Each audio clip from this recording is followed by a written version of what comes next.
Hi everyone, and welcome to Vane's 16th devlog. There's no game update accompanying this video, but we just wanted to let you know what we've been up to and what's coming in the next update.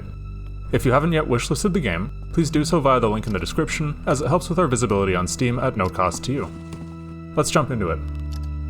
So in June, we participated in Steam's Next Fest event, and we were very happy with the results. Over the last month or so, we've received over 100,000 wishlists, propelling us past 400,000 total. We're super thankful to our community, you, for helping us hit that milestone. We couldn't have gotten here without you and your feedback, ideas, and bug reports, so thank you very much. Next Fest brought us a lot of attention, so I took a brief vacation mid last month. With that in mind, we have a bit less than usual to present in this devlog, but we'll make up for lost time ASAP. For the first half of June, we focused entirely on bug fixing and performance, and we continue to focus on that as much as we can. Expect at least one more hotfix before 0.020 is out. We are also increasing our focus on tightening netcode against exploits and cheating. We added convex morphological anti-aliasing, or CMAA2, as an anti-aliasing option.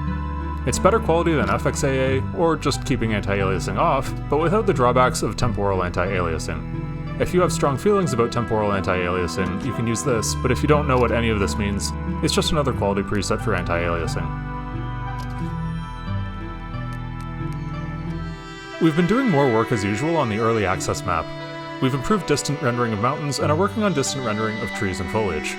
Areas in between Lion Mountain and Dannemora, including both natural formations as well as small hamlets, are undergoing heavy development. We added the ability for you to snap fences vertically. We're actively working on ways to prevent abuse of this system before the launch of 0.020. There's a new networking system for persistent corpses and persistent decals that should now never desync. You can now drink out of generators and fuel tanks. This seems silly, but it should be noted that water towers, for example, are a type of fuel tank.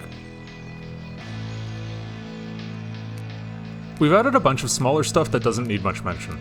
For example, the construction menu now has a loading spinner to explain why pages aren't instantly displayed, and lockpicks that are higher difficulty now give you more XP. We've rewritten the save game system from the ground up.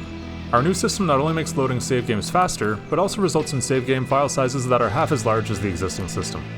There are further improvements we can make to this and intend on doing so before 0.020 is released. Rust has been decoupled from vehicle chassis damage.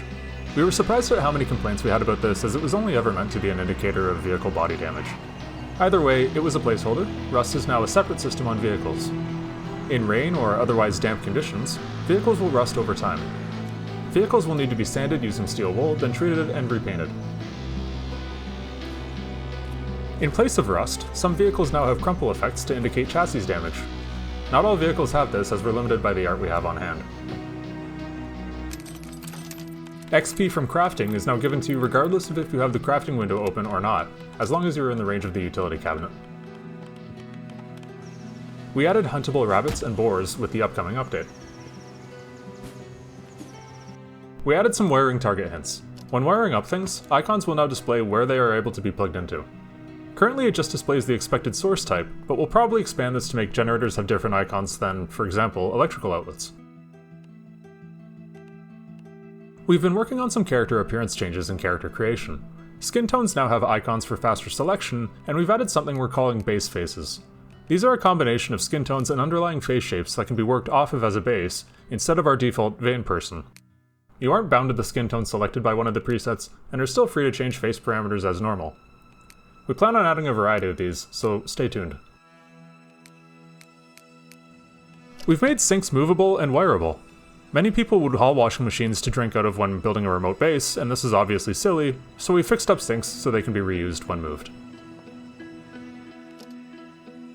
Finally, we'd like to talk about some stuff we're going to be focusing on over the next month or so.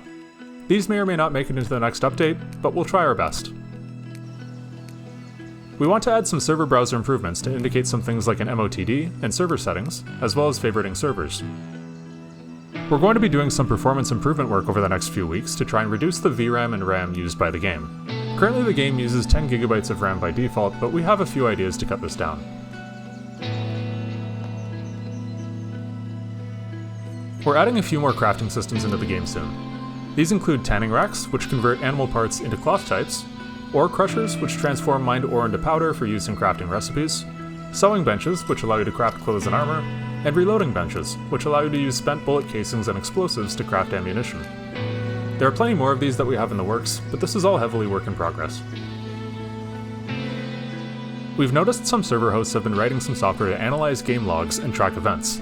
We'd like to implement a simple API to servers that can be queried to retrieve stats and events in a cleaner way than trawling log files. More details when we write this. So that's about it for the devlog, thanks for watching. Please wishlist if you haven't yet, and consider donating if you're financially able to, as every little bit helps with server costs. If you want to chat with us or see announcements easier, please join our Discord server. Links are all in the description. Thanks for watching, and we'll see you in the next one.